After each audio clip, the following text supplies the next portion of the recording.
छोटे से गांव में एक लड़का नामकुंज रहता था। नामकुंज का सपना था कि उसका गांव सफाई से भरा हुआ हो, पर उसे पता था कि यह सपना उसके लिए अकेले पूरा नहीं हो सकता। एक दिन उसने अपने दोस्तों को एक साथ बुलाया। उसने उनसे कहा, हमें अपने गांव को स्वच्छ बनाने की जिम्मेदारी संयमित और साझेदारी से लेनी चाहिए। उनके दोस्तों ने इस विचार का समर्थन किया। उन्होंने गांव में साफ सफाई के लिए मुहिम चलाई। वे गांव की हर गली, हर मोहल्ले को साफ करने के लिए उत्साहित हो गए। उनका उत्साह और मेहनत देखकर गांव के लोग भी उनके साथ जुड़ गए। जल्द ही गांव की हर जगह साफ स्वच्छता की नजर आने लगी। ऐसे ही एक दिन गांव के प्रमुख ने उन लड़कों को धन्यवाद दिया और उनका सम्मान किया।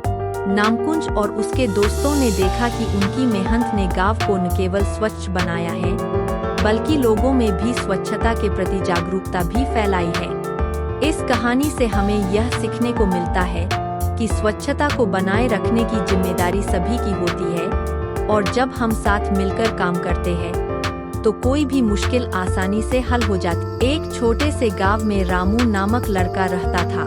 रामू का सपना था कि उसका गांव हमेशा स्वच्छ और सुंदर रहे, पर गांव के लोगों के बीच स्वच्छता की जागरूकता कम थी। एक दिन रामू ने गांव के बच्चों को एक साथ बुलाया।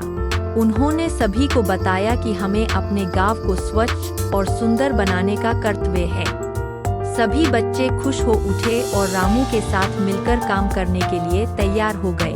पहले रामू ने सभी को स्वच्छता के महत्व के बारे में बताया। उसने सभी को समझाया कि साफ और स्वच्छ रहना हमारे स्वास्थ्य के लिए कितना जरूरी है। फिर रामू और बच्चे गांव की सड़कों को साफ करने लगे।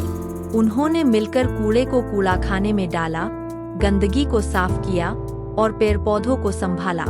2-3 दिनों के परिश्रम के बाद गांव की स्थिति में बड़ा बदलाव आया।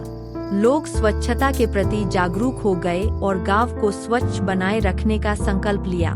एक दिन गांव के प्रमुख ने रामू और उसके साथियों को धन्यवाद दिया। उन्होंने कहा, तुम लोगों ने गांव को नई रोशनी दी है। तुम्हारा यह प्रयास सभी के लिए प्रेरणा स्रोत है।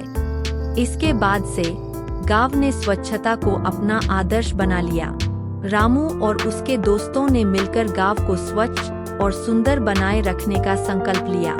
इस कहानी से हमें यह सीखने को मिलता है कि स्वच्छता का ध्यान रखना हम सभी का दायित्व है, और जब हम साथ मिलकर काम करते हैं तो कोई भी कठिनाई आसानी से हल हो जाती है।